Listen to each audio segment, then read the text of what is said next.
Oh yes, officer. Yeah, funny when I bought the life fan engine, I wasn't sure. I thought it was going to be like an automatic. I thought it was going to be like a 3-speed automatic, and then I had to think, oh, okay, I'm going to have to get like a clutch cable and gears and. All right, we're up to episode 1. Okay, Take 1. Yeah, this is the Buggy Robot Works. God almighty, where shall I start? Welcome to my world. So you come in and you can smell the oil and the smell of robot juice. Oh, that's terrible. You can smell robot things and iron filings and grinding smells. Yeah. So I spend a lot of time around on this tiny little bench. And people imagine that I have a huge big pile of like random scrap, but it's all organised into little cubby holes of things, you know? So I know where everything is. Yeah. So workbench, tools on hand, little bits of stuff, grab, job done. And then I've got this amazing tool selection of like, I've got the worst blunt drill collection in the world. And then we go on to like random objects that I love and I get inspiration from here. So if I want to make something, I'll think, okay, I'll grab something that will be a robot or a dog or a moose head or whatever, and it's like old. So I've got my filing system of things there, and then I've got these little cubby holes of what I can use for like brackets, like tiny little things, and make that into a bracket for holding a head onto or whatever. Then collection of funny little things. It could be like arms and legs, eyes, sockets, all sorts of things. And then over here, oh, that's a bad drawer. That's boring. Oh, it's typewriters, electrical bits, car badges, things that could be eyes possibly, and then there's more. God, it's a nightmare. And then there's things that in the process of about to strip down that'll never type again. Thank you very much. And then I've got my collection of ray guns hanging out there, and this is stuff that's probably waiting for me to process, to strip down and put away in its rightful place. So yeah, I'm a bit bogged down here at the moment because in the process of trying to like dig things out and pack and put things away. So yeah. Can you run us through the ray guns? To I think a lot of people forget when they do what they do every day, they come down here and all this is normal. This is all mind-blowing for me. Seeing it all for the first time, like, holy heck, I didn't even notice them until you pointed them out. Yeah. What were they made for and why, and what was the inspiration behind them? How long do they take, that kind of thing? Okay, yeah, so these are my ray guns. Why? I really don't know, because everyone needs a ray gun.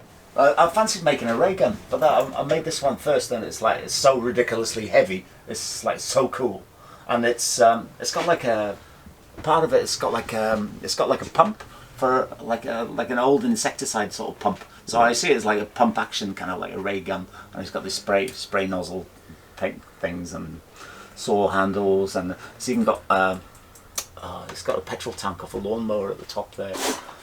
Yeah, a bit wacky, but it's good. Everyone needs ray guns. Yeah. And then the amazing ray gun behind you here. Up on the top there. Part ray gun, part trombone. Hey, how's that? That's a blast from the past. So yeah, when you shoot it, it goes. That's awesome. That's yeah, really cool. I love the obvious reuse of something that's not supposed to be there. Yeah. I love being able to do that. Where'd you get your pressure gauges from? I get some pressure gauges. Some were gifted to me by a guy who's got a scrapyard, and I'm always on the lookout for pressure gauges. They don't do much, not very functional, but they do look really, really cool in your man shed cave. Yeah. So I wanted the idea of like because this was brand new when we put this shed in. And I want it to look like a bit like an antique shop, a bit like Japanese sort of style bar. Izakaya, as you come in, then it sort of opens up to being like a weird antique shop and workshop, and I think it's worked really, really well. You know, it's got a sort of the smell and the distress of the age and a sort of an interesting. So wherever you look, there's something. is like completely nuts. Can you Wow, look pick at up that. this thing here and showcase it to us and tell us a little bit about it? All right, yeah. This is one of my You most. don't have to hold it for too long. I know it's. It's heavy.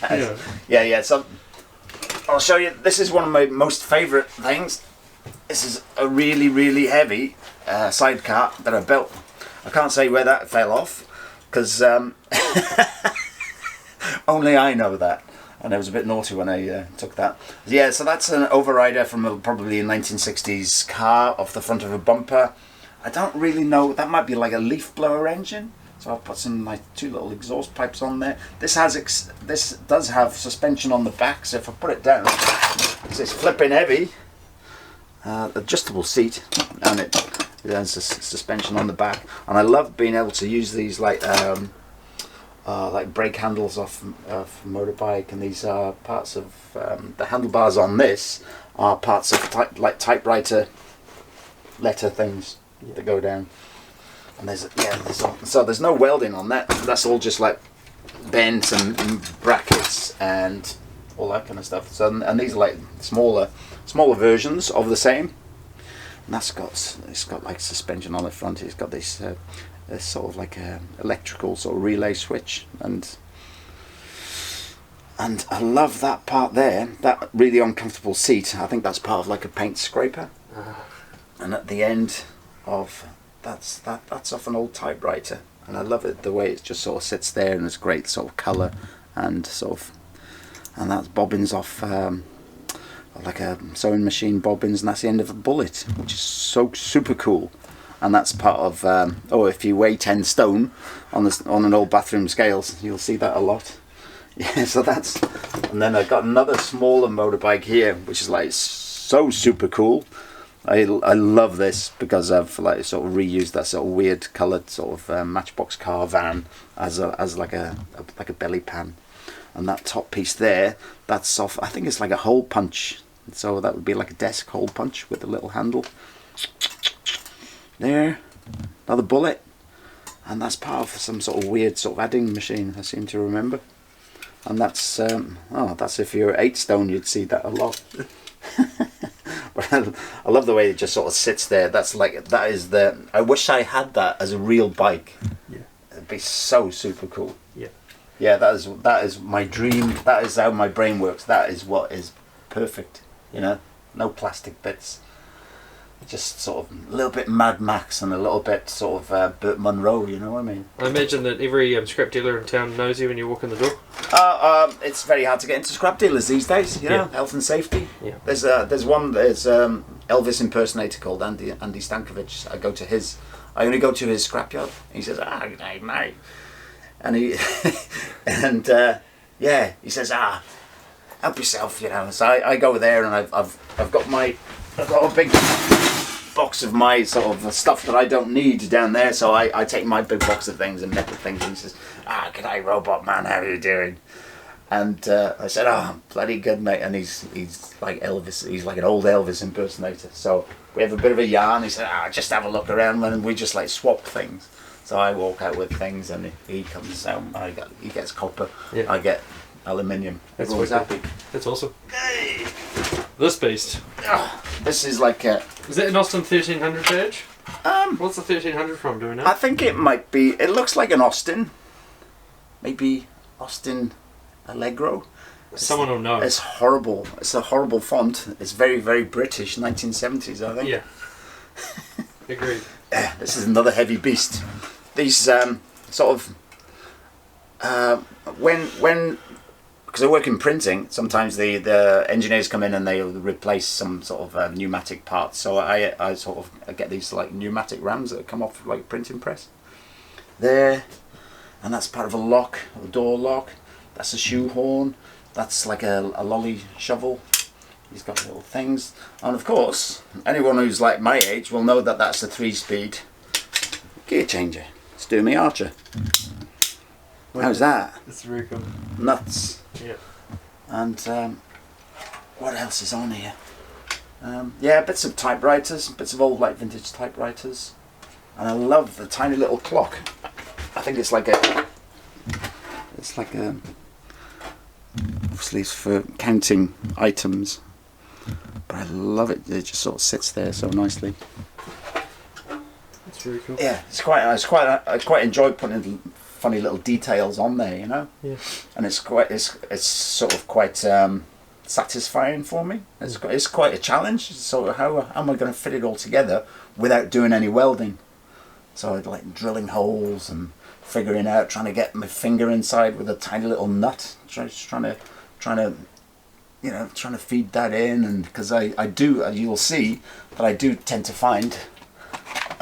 use like old nuts and bolts, which is another curse that I bring on myself. You know, when you say, why haven't I got a nut for this bloody bolt? It's because they're all second hand, you fool. There's the answer. Yeah. Metric and imperial, all mixed up. That's a good mix. Yeah, 100%. So I'm really looking forward to visiting you in Oamaru, say, after a year of you being set up. Yeah, I'll still be unpacking. Yeah, I know you will. You will. Oh, this is awesome. I'll get some footage in here. I'll get you outside and I'll just go up and down everything and I can overlace it over the top. But I think there's a cool little sub video there. Show people your workshop and its final throes of existence. Indeed. Hooray! Yeah. Oh, blimey, yeah. Where is there like one favourite tool or one favourite kind of item that you always are constantly using more than anything else? Well, drill with a 3.2 millimeter special drill piece on it, drill bit. Oh, probably that. Yeah. Yeah, double-ended drill. That's amazing. These are so good, especially designed for rivets and dirty fingernails. Mm-hmm. So when one end is blunt, you just whack it around and you get them in a pack of 10. Yeah. So you can just lean on it, and if it snaps off, it doesn't really matter. Yeah. So you've got another end. They're great. Oh, awesome. That makes total sense. Even with someone who doesn't make things very often, I still have blunt drill bits constantly. So. Oh yeah. Yeah. Yeah, I usually burn my way through metal. Yeah. It's like, oh, come on. Must learn how to sharpen them. Yeah. God. That's awesome, man. Thank you so much for showing us. Yeah, you're welcome. It's good. Sweet. Welcome to my world. Yeah. Buggy robot works. Sweet. Awesome.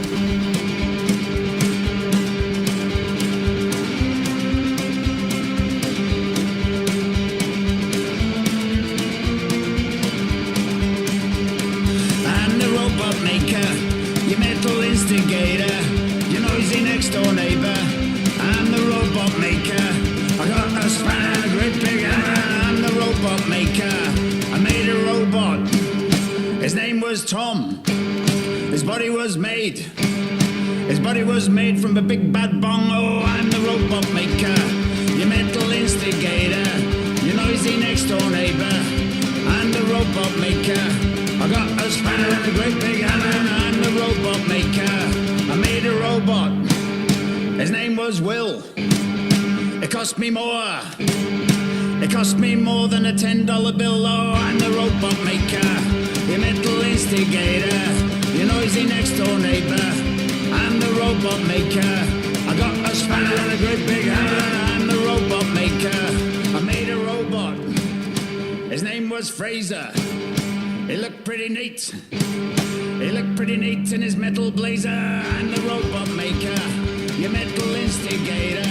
Your noisy next door neighbour.